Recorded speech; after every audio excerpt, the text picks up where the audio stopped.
दोस्तों, हमें लगता है कि हम इंसानों ने अंतरिक्ष में बहुत दूर तक ट्रैवल कर लिया है। हाँ, ये सच है कि हमारे बनाए गए रोबोट और मशीनें जैसे वायेजर 1 हमारे सौर मंडल को पार कर चुके हैं। लेकिन अगर हम इंसानों की शारीरिक पहुंच की बात करें तो वो ना के बराबर है।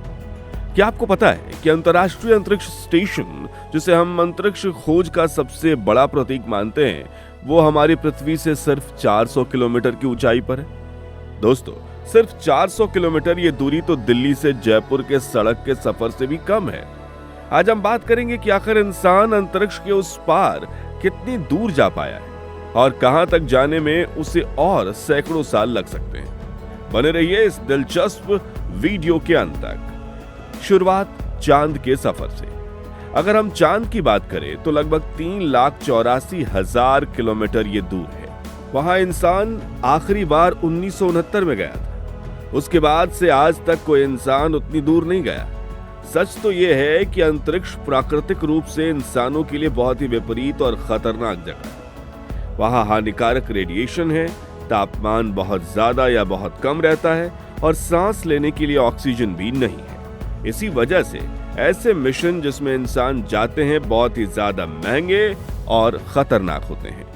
अब हम चांद पर वापस जाने की तैयारी कर रहे हैं, तो हमारा अगला सबसे बड़ा सपना है मंगल ग्रह। मंगल ग्रह हमारी अगली मंजिल के लिए सबसे सही जगह लगती है, क्योंकि वहां दिन की लंबाई लगभग हमारी पृथ्वी जैसी ही है और वहां अतीत में तरल पानी होने के सबूत भी मिले। लेकिन असलियत में मंगल ग्रह पृथ्वी का कोई दूसरा रूप नहीं है। पृथ्वी से मंगल तक का सफर आसान नहीं है। आज की तकनीक से वहां पहुंचने में 7 से 9 महीने लगते हैं, वो भी सिर्फ एक तरफ के सफर में। इस लंबे सफर के दौरान अंतरिक्ष यात्रियों को गहरे अंतरिक्ष की खतरनाक किरणों का सामना करना पड़ेगा। ग्रेविटी ना होने की वजह से उनकी हड्डियां और मांसपेशियां कमजोर हो जाएंगी और पृथ्वी से बातचीत करने में इतनी देरी होगी कि किसी आपात स्थिति यानी इमरजेंसी के समय तुरंत कोई मदद नहीं मिल पाएगी। और जब वे मंगल ग्रह पर पहुंच जाएंगे तब क्या होगा? मंगल ग्रह का वायुमंडल बहुत ही पतला है, जो हमें हानिकारक किरणों से नहीं बचा सकता है। वहां का तापमान बर्फ जमने की स्थिति में भी बहुत नीचे रहता है और सतह पर तरल पानी नहीं है। इंसानों को हमेशा पूरी तरह से बंद और मशीनों पर चलने वाले घरों में रहना पड़ेगा। एक और सबसे बड़ी चुनौती यह है कि वहां से वापस आने के लिए ईंधन कैसे बनेगा। मंगल ग्रह पर इतना ईंधन बनाना आज के समय में एक बहुत बड़ी तकनीकी चुनौती है। चलिए मंगल ग्रह को एक पल के लिए छोड़ देते हैं और सोचते हैं किसी दूसरे तारे के मंडल में जाने का। अगर पृथ्वी पर कोई भी भयानक महाविनाश आता है तो हमें अपने सौर मंडल से बाहर निकलकर नए तारों और ग्रहों को ढूंढना होगा। हमारा सबसे करीबी तारा प्रोक्सिमा सेंटोरी पर करीब होने का मतलब ये नहीं कि वो पास है। यह तारा हमसे लगभग 4.24 प्रकाश वर्ष, यानी वह दूरी जो रोशनी 4 साल में तय करती है, इतना दूर है।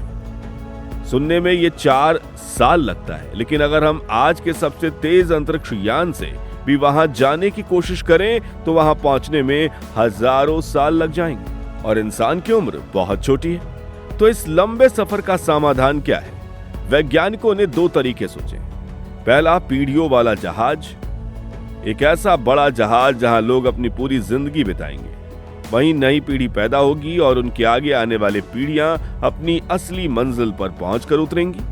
दूसरा तरीका है क्रायोस्लिप, यानी लंबी नींद में चले जाना, जहां अंतरिक्ष यात्रियों को एक मशीन के जरिए लंबे सफर तक सुला दिया जाएगा और मंजिल पर पहुंचने पर जगाया जाएगा।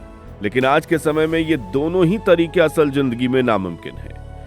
इनमें खाने पीने की व्यवस्था, चिकित्सकीय और सामाजिक रुकावटें बहुत बड़ी हैं। इसके अलावा गहरा अंतरिक्ष बिल्कुल खाली नहीं है। अगर हमारा जहाज हजारों किलोमीटर प्रति घंटे की रफ्तार से चल रहा है और उससे एक छोटा सा धूल कण भी टकरा जाए तो पूरा जहाज तबाह हो सकता है। तो परेशानी कहां आ रही है? सबसे बड़ी परेशानी है हमारी रफ्तार और हमारा इंजन। दोस्तों, सच तो यह है कि हम आज भी 70 साल पुरानी रसायनों में उड़ने वाले रॉकेट की तकनीक पर निर्भर हैं। इन रॉकेटों में बहुत भारी ईंधन भरना पड़ता है, जो इनकी आगे बढ़ने की गति को रोक देता है। इस परेशानी को हल करने के लिए वैज्ञानिकों ने कुछ भविष्य की तकनीकों पर काम करना शुरू तो किया है, पहला है आयन इंजन। ये इंजन ईंधन के मामले में बहुत अच्छे होते हैं, पर इनका धक्का बहुत कमजोर होता है। ये मशीन के लिए तो ठीक है, पर इंसानों के लिए बहुत धीमे हैं। दूसरा है परमाणु इंजन। ये इंजन रफ्तार और ताकत तो दे सकते हैं, लेकिन अगर उड़ान भरते समय कोई हादसा हो गया तो खतरनाक रेडिएशन फैलने का बहुत बड़ा खतरा है। तीसरा है सौर पाल।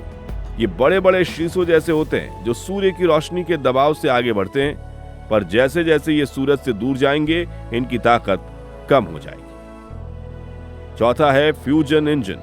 यह इंजन बिल्कुल हमारे सूर्य की तरह ऊर्जा पैदा करता है। यह एक बहुत ही क्रांतिकारी विचार है, पर परेशानी यह है कि हमने अब तक पृथ्वी पर ही इस तकनीक को पूरी तरह से नहीं समझा है, तो उसे अंतरिक्ष में कैसे ले जाएंगे? वार्प ड्राइव की तकनीक, क्योंकि प्रकाश की गति यानी रोशनी की रफ्तार के पास पहुंचना विज्ञान के हिसाब से असीमित ऊर्जा मांगता है, तो वैज्ञानिकों ने एक नया तरीका सोचा, नियमों को ही मोड़ देना। इसे हम वार्प ड्राइव कहते हैं।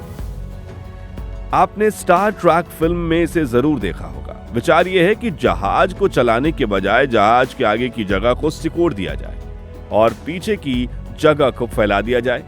इस तरह से एक जहाज रोशनी की रफ्तार से भी तेज यात्रा कर सकता है, वह भी भौतिक विज्ञान के नियमों को तोड़े बिना। लेकिन वह एक बहुत बड़ा लेकिन है। यह वार्प ड्राइव फिलहाल सिर्फ कागजों पर है, यानी केवल गणित में ही मुमकिन है। इसको सच में बनाने के लिए एक ऐसी अनोखी ऊर्जा की जरूरत होगी जो हमारे पास नहीं है और जिसे हम पूरी तरह से समझते भी नहीं हैं। तो दोस्तों, अंत में क्या समझ आता है? अंतरिक्ष पर जीत के इस भ्रम की सच्ची असलियत यह है कि आज इस वक्त इंसान सितारों तक नहीं पहुंच सकता। हमारी आज की तकनीक भारी ईंधन, लंबी दूरियों और समय की जंजीरों में बंधी हुई है। लेकिन इसका मतलब ये नहीं कि हम उम्मीद छोड़ दें। आने वाले कुछ दशकों के लिए हमारा मुख्य लक्ष्य होना चाहिए अपने ही सौर मंडल को अच्छी तरह से समझना। हमें सीखना होगा कि चांद पर हमेशा के लिए कैसे रहा जाए। हमें समझना होगा कि मंगल ग्रह को अपना दूसरा घर कैसे बनाया जाए। इसरो, नासा और दुनिया भर के वैज्ञानिक इस दिशा में बहुत ही शानदार काम कर रहे हैं।